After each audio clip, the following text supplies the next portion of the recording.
Alhamdulillah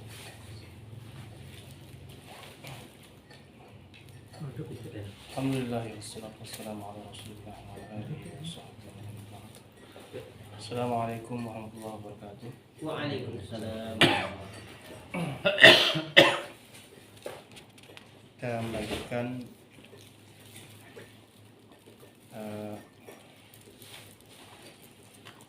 pelajaran kita bahas tentang tauhidnya. Kembali lagi kita ke masalah tauhid.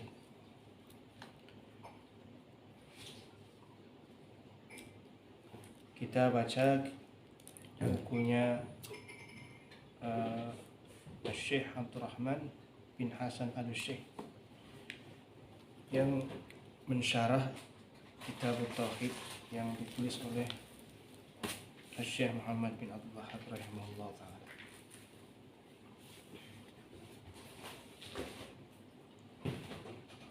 Beliau mengatakan kitab tauhid.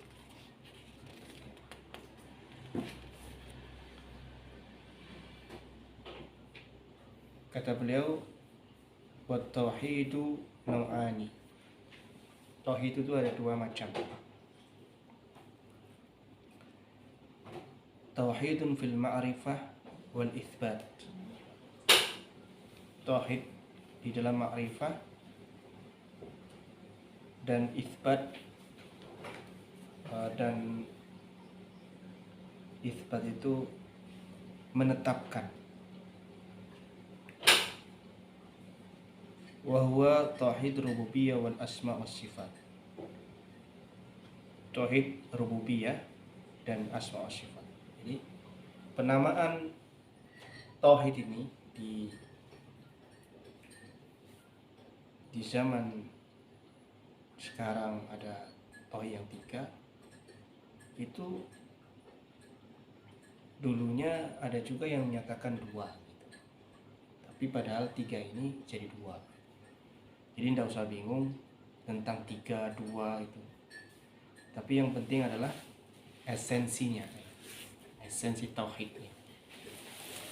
Misalnya rububiyah ini meyakini bahwa Allah SWT yang menghidupkan dan mematikan atau menciptakan, mengatur. Itu rububiyah, jelas. Kalau uluhiyah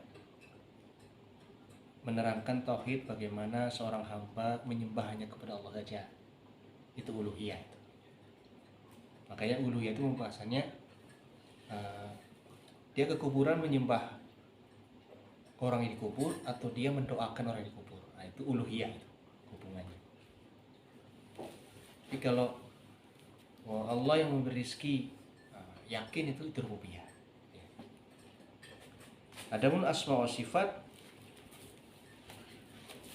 adalah asma itu nama, sifat itu sifat. Kenapa ada tauhid asma dan sifat? Karena dibahasnya karena ada penyimpangan-penyimpangan, terutama ada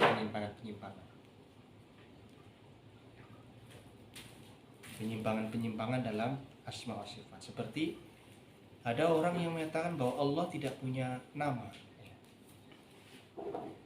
Soalnya kalau Allah punya nama, punya sifat, berarti Allah dua katanya. Itu kenapa Mu'tazilah itu bilang kalau bahasa Arabnya as-sifatu laisa bil mausuf atau as-sifatu ghairul mausuf. Sifat itu bukan zat yang disifati. Itu menurut Mu'tazilah. Misalnya penyayang, Ar-Rahman Maha Penyayang. Ar-Rahman Maha Penyayang.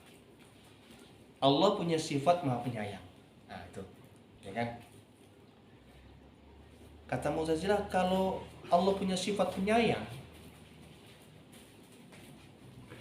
sifat itu bukan Allah katanya. Maka kalau sifat itu Allah punya sifat, berarti yang qadim, yang Tuhannya jadi dua gitu. Jadi kita menyembah sifatnya dan menyembah Allah. Padahal kalau sudah pembahasan sifat Allah pasti pembahasan zat Allah. Karena zat Allah, sifat Allah termasuk zat Allah menurut Ahlus Sunnah. Tapi kalau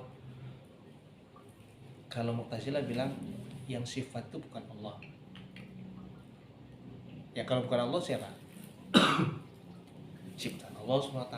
Itulah mengapa mereka mengatakan Allah tidak punya sifat kalam. Allah tidak punya sifat berbicara. Sebab apa? Pembicaraan Allah itu adalah makhluk Allah. Makanya Mu'tazilah mengatakan Allah itu makhluk. Kenapa? Karena kalau Al-Quran bukan makhluk, berarti Tuhannya dua, seperti itu. Tapi kalau Ahlus Sunnah enggak. Al-Quran itu perkataan Allah, bagian dari zat Allah SWT, tidak terpisah. Itu maksudnya kenapa kita kok ribet-ribet sekali pembahasan tauhid, asma wa sifat, uluhiyah, rububiyah. Kenapa enggak rububiyah aja? Karena situ ada penyimpangan. Tauhid itu satu sebenarnya. Tapi karena di zaman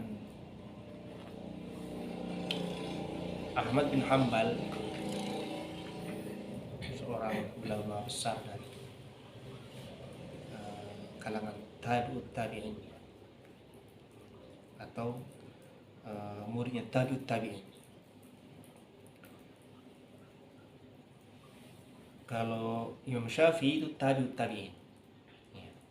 Tabi'ut tabi'in itu muridnya tabi'in. Ya, itu Imam Syafi'i. Kalau Imam Ahmad berarti muridnya tabi'ut tabi'in. Itu di zaman beliau sempat dikuasai oleh pemerintah Mu'tazilah yang meyakini tidak ada sifat Allah. Allah nggak punya sifat, karena kalau sifat berarti sifat itu bukan zat yang disifati. Kalau Sunnah mengatakan sifat itu bagian dari Allah SWT.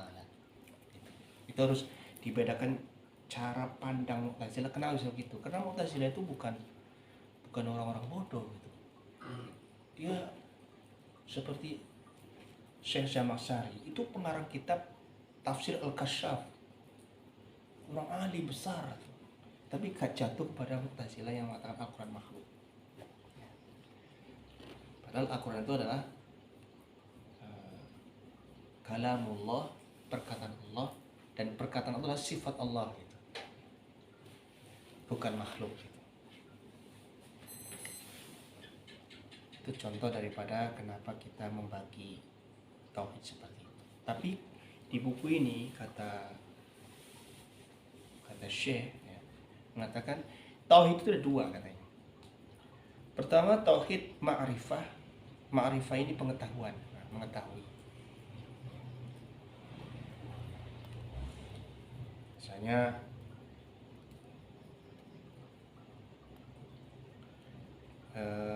Allah memberi rezeki, kita dikasih ikhbar pengetahuan seperti itu dari Al-Quran, dari Nabi. Maka kita disebut tauhid pengetahuan. Tauhid pengetahuan itu dia mengetahui dari kabar sama kabar kabar Al-Quran dan Sunnah. Allah yang mematikan, Allah yang memberi kesembuhan. Itu kabar-kabar seperti itu disebut tauhid ma'rifah. Ma'rifah itu pengetahuan. Dan tauhid itsbat. Itsbat itu artinya menetapkan. Misalnya Allah menetapkan dirinya di atas langit dalam sifatnya. Ar-Rahmanu 'alal 'arsy istawa. Allah yang Maha Rahman beristiwa di atas arasy-Nya. Maka Allah mensifati dirinya seperti itu. Ya kita katakan seperti itu. Itu namanya menetapkan apa yang ditetapkan oleh Allah Subhanahu wa taala. Itsbat al-itsbat.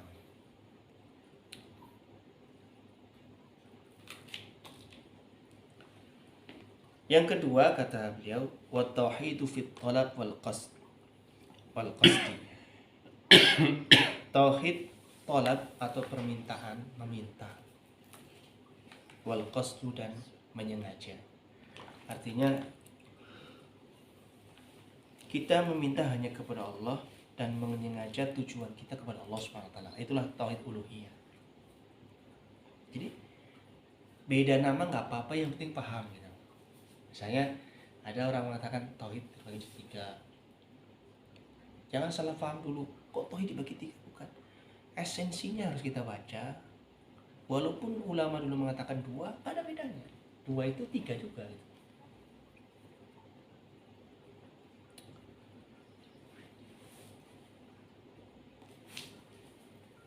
Kemudian Syekh mengatakan qala al-allamah Ibnu Qayyim rahimahullah.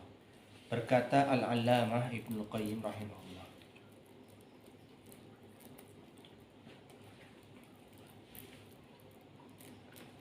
Berkata Ibnu Qayyim. Ibnu Qayyim itu siapa?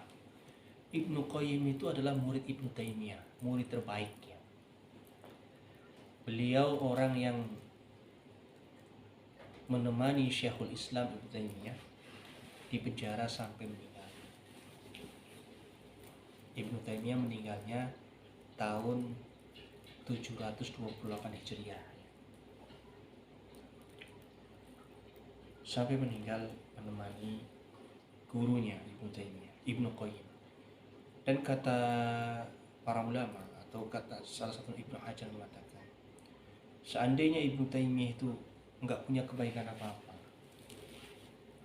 cuman satu kebaikannya, dia punya murid Ibnu Qayyim, maka sudah cukup bahwa dia orang alim.